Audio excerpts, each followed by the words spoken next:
If you're going to start a business for yourself, a side hustle or an actual all-out business, it's important that you set yourself up the correct way for tax purposes. Incorporate.com, great service. I used it myself to start my business many years ago. It will allow you to set up a C Corp, an S Corp, an LLC, or a nonprofit all through the web. They'll answer questions for you. They're not legal experts. You should have one of your own, but they make the process of setting up a business very easy. So use the link in the show notes to go to incorporate.com. It will help you a lot. And we'll be back in just one moment.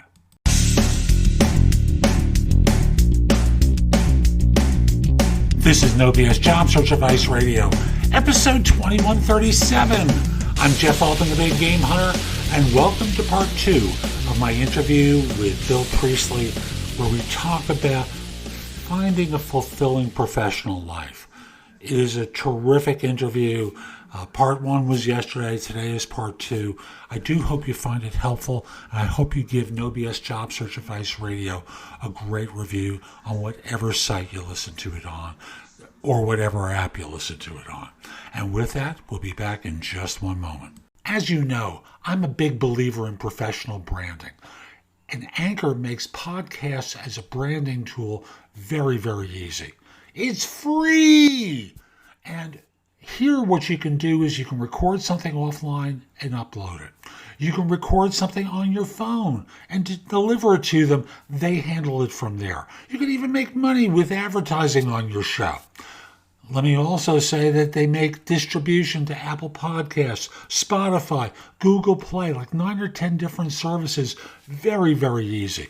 So if you're interested in exploring podcasting or you have an existing podcast of your own, move it over to Anchor, start a podcast here. You won't regret it. That's the first thing. A lot of those things are acquired skills. And my favorite example of this, and the one I use, is toilet training. Every young child struggles with the concept of toilet training and or using the toilet. And the parents are all worried, is the kid ever going to learn how to use the bathroom? I don't know about you, but I'm at an age where people start to worry about it, older individuals and their ability to use the toilet, but that's a different conversation. But sure, there's a point where it becomes second nature. And practice and the fear is overcome. And suddenly the kid can do it, and the parents go, Hosanna! I don't have to step around all those diapers with me all the time. Yay! And for a lot of you folks, there are things you're going to need to learn along the way that are going to help you. You may have an affinity for it, but you just don't know how yet. That always begs, because a lot of coaches I've spoken to over the years, for the show, often we'll talk about, okay, this is your passion, go off and do it. And we'll turn around and say, okay, I've got a mortgage. And that's a variable in there. It impacts what someone can afford to do.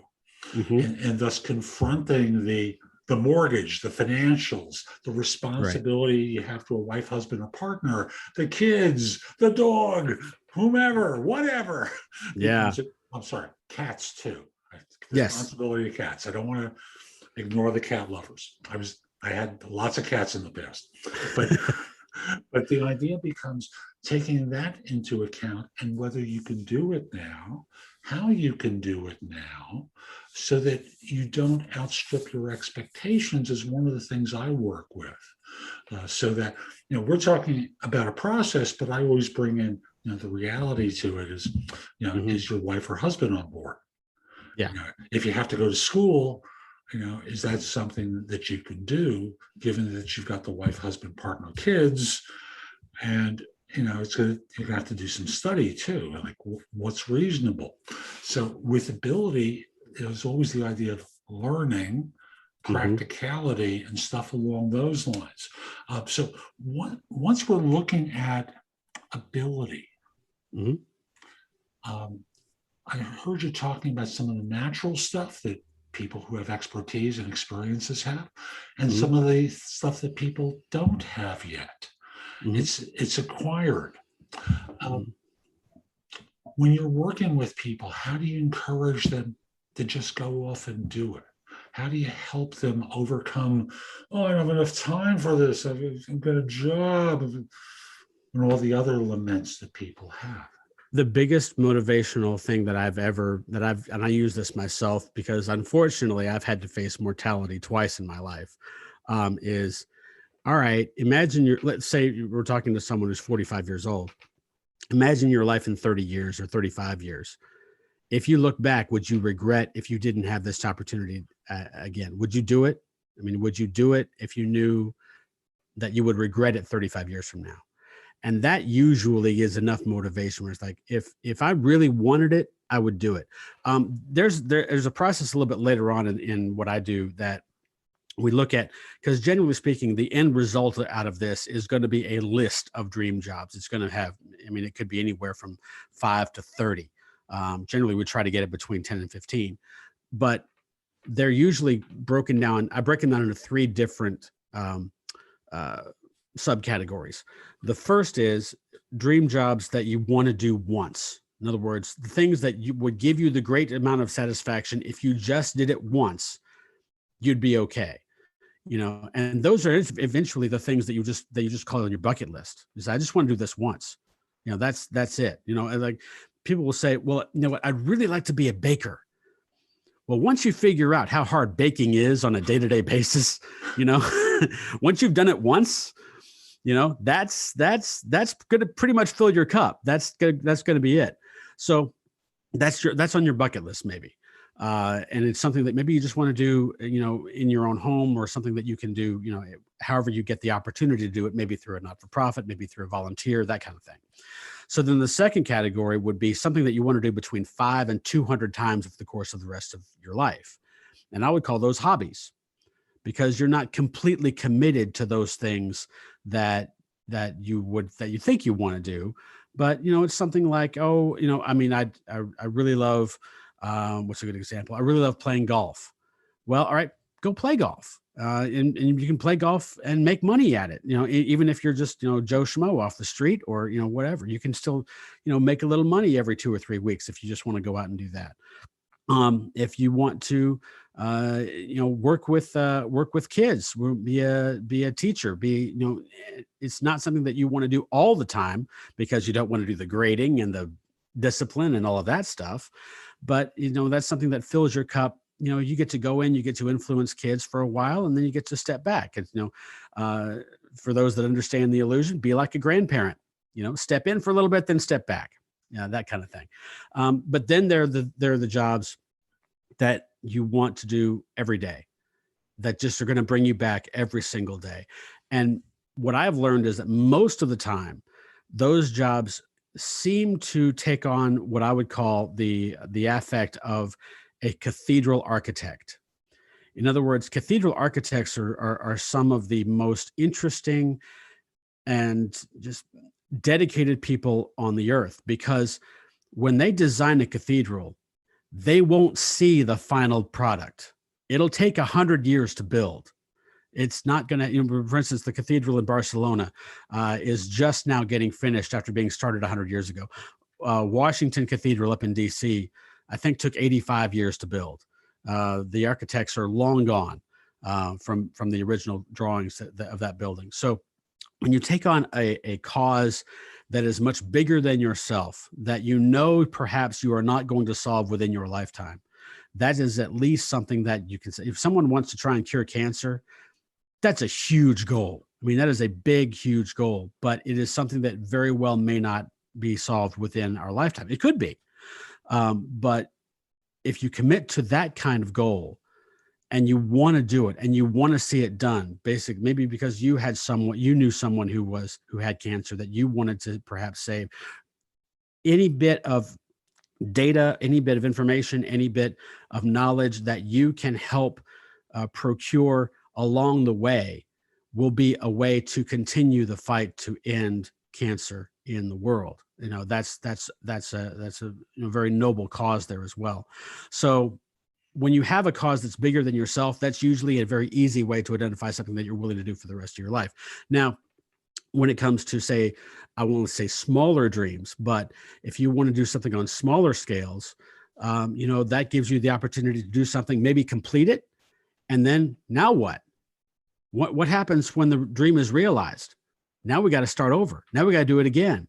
And so then we go back to step one and go, okay, what are you interested in? What do you want to do? Who do you want to work for? That kind of thing. But as far as motivation, mortality is a powerful thing. And so I would often say, if it meant it today, if you could only do it today, would you do it? Or if you would regret it if you didn't do it today, 30 years from now, when you don't have the ability to do it, that's usually going to be the good flip of the coin as to whether or not, yeah, I'm really interested in this, or no, I don't think I have the commitment to do it. I remember a friend of mine many years ago was a mathematician. His father and uncle were popular composers in the 1920s. A lot of very well-known hits. Mm-hmm. And when his uncle, who was the survivor of the songwriting duo, finally died, I remember sitting with my friend as he said, I don't want to die with the music inside of me. Bingo. There you go. There you go. And that was the awareness that he had. He was doing good work, but there was something more important that he wanted to get out of himself and give to the world. And whether that's in the form of family, which is a perfectly valid place to, in my mind, to put your energies into to ensure legacy is passed on, or something in the more public sphere. The idea is taking steps to actualize the things where the dreams are and finding those dreams. And we're talking about things in terms of the idea of giving a chance to something that, well, to go back to the original illusion, if you talk about something that stimulates you intellectually, that's an intellectual push. If you've read Daniel Pink's book Drive, there are 3 types of motivation that he talks about. And the last of those 3 is intrinsic motivation, things that we would do for no reason other than to benefit someone else or to benefit ourselves.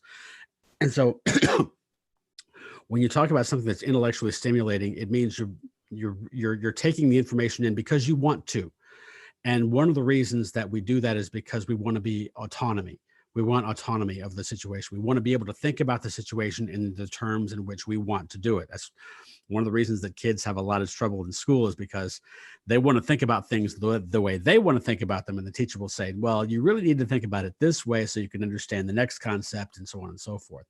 So when you get to abilities, the great draw is mastery. For instance, if you got a puzzle in front of you, if you solve the puzzle, you're not going to get paid for it. You're not going to, there's not something that's coming back to you. You want to be able to master the puzzle. And then the third thing that we do is we do things for purpose. For instance, if there's a wreck on the side of the road, do you stop? Do you get out? Do you see if everybody's okay? Do you call 911? Again, those are things that have no benefit to you personally necessarily, but they have benefit in terms of you using yourself for the greater good. So those 3 things, autonomy, mastery, and purpose, if you can put those 3 things together, again, something that stimulates you intellectually, something that rewards you physically, and something that fulfills you emotionally and spiritually, that is a job, that is a thing that I find people find incredible difficulty turning away from if they get themselves involved in such a situation. I'm curious how you deal with people's fear. Because fear about actually taking action comes up, because we all know there's a risk in making a change. Oh, yeah. How do you work with people to overcome their fears? Well, the first step is looking at it as, all right, if you've got no other chance to do this, would you do it? And again, I'm talking about mortality a little bit, but that's moving that direction. If that doesn't motivate them to that point, I feel like you've got to find the other reason why you're doing this. What is the reason that you want to do it? And does that reason have any sort of gravitas or pull within your life? Because if it doesn't, you're not going to move. If it's not going to create for you a situation that you want to be in, because people will move in situations from a modality of scarcity to a modality of opportunity. So say, for instance, the example I like to give is person getting married. So if a person gets married, they're viewing their life as not an opportunity. Well, I'll say, let me back up. Other people would view that person as they're moving from an area of opportunity, in other words, the ability to date many other people, to an opportunity of scarcity, which is, well, you're only going to date one person for the rest of your life. How boring could that possibly be? Whereas you're looking at it from an opportunity of scarcity. In other words, I don't want to do that, to an area of opportunity, whereas I get to spend one deep relationship with one person that I really admire for the rest of my life. So the question is, what's going to get me to move and recognize that what I'm in is an area of scarcity to an area of opportunity? It's kind of like why we do that. You get into the psychology of all of this in terms of say, for instance, why we go and buy that car, why we want to buy that house. Well, we're viewing that as our car isn't good enough. Our car is not what we want. Therefore, we're moving to an opportunity, therefore, to get the better car or get the better house or do that. And that's an easy decision to make because we're moving to an area that we want to go to. When you look at a job, you're changing environments, but let's realize, if this is where you want to go, let's find the opportunity. And if the opportunity, therefore, isn't great enough for you to think of it as an area of opportunity, then you're not going to move on. Then you're not going to do it. Then let's move on. Let's move on to something else, because ultimately you're going to be the decider in whether or not you're going to jump through the hoop. And if you don't want to jump through the hoop, I can't make you. Agreed. And folks, I'll just simply say there's a price that we pay for every decision that we make. Absolutely. Absolutely. Like I said, if you find yourself in a moment of scarcity, but moving to a moment of opportunity, good on you. If everyone else doesn't see that, that's bad on them. I mean, you have to listen to yourself in that certain situations, especially if you're moving into situations that's better for you, that's better for your family, that's better for, all of those things that you talked about, then that's good on you. But if you're doing it because maybe someone else told you to, or you're doing it because, this is quote unquote the right thing to do, then I get worried. I want people to go in a direction where they feel comfortable. And if they don't feel like, I shouldn't say comfortable. I want them to be in a situation where they feel challenged to move ahead. If they want to move ahead, if they're intrinsically motivated to move ahead, that's where I want them to go. If they don't feel that, then let's not go there. And let's drop it, as quick as we can. What haven't I asked you about so far that we should cover in today's show? That's a good question. If anything, for that matter. Yeah. Well, there's in terms of what I do, there's that way that I talked about where we figure out an interest and ability and an audience, and you're trying to put that together. The other way to do it is to do it backwards. In other words, look at the world and try and find the person that you want to help. And then apply yourself and say, all right, what can I do? What do I know? My interest. What can I do? My ability that can affect that person. I had the way that I came about that particular thing was, I had a kid. I was doing a youth conference one time, and a young man walked up to me and he said, we were talking about people that you wanted to work with or work for. And some kids were joking. And one of the kids, about a 16-year-old boy, just had his leg propped up against the wall. He was leaning back. And he said, I want to work for girls. And that became a kind of bit of a running joke. And someone else walked up to me and afterward, after the group dispersed, and he tapped me on my shoulder and he said, I would have said, I wanted to work for my mom. And I said, why do you want to work for your mom? And he said, because, and I couldn't tell necessarily if this had just happened or if this was an ongoing thing where he had just gotten some bad news, but his mother was sick, and he just wanted to help her. He wanted to figure out a way to help her. And so right, well, let's figure this out. What is it that you want? How do you want to help them, and how can we help them?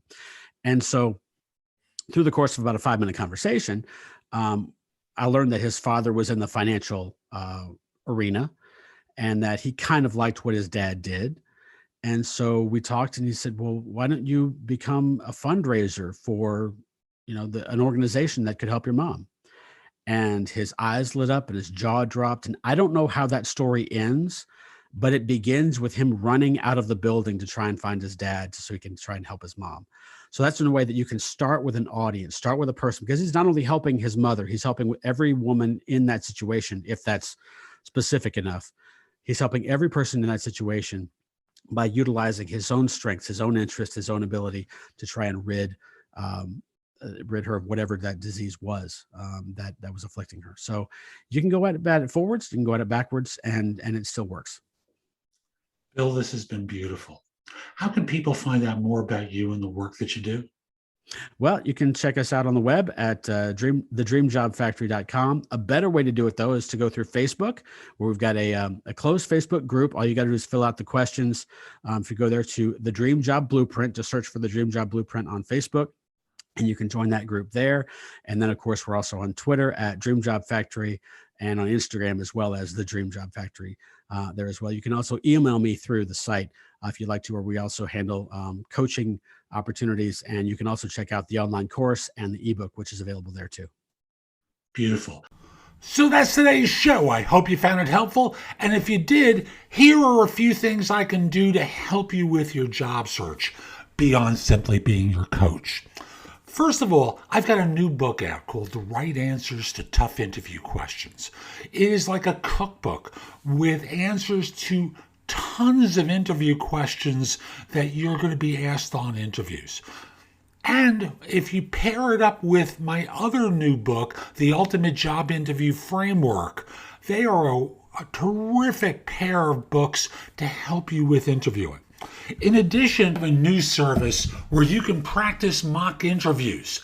If you go to thebiggameHunter.us/mock, I've got a service there, very inexpensive, like $99, where we have mock interviews set up. I'm going to be adding more to it very soon, but you can record your answers to them, and then I can critique them and help you perform better on them. You probably have noticed my show notes are pretty thorough with products and services that can help you with your search. And connect with me on LinkedIn at linkedin.com/IN/thebiggamehunter. Lastly, my website has a ton of great information. That's thebiggamehunter.us. Now, if you're not ready to go there and go through the blog, put the address in your phone, thebiggamehunter.us, Jeff Altman. So this way, when you're ready to go, you have a way of getting back to my website. Hope you have a terrific day, and most importantly, be great!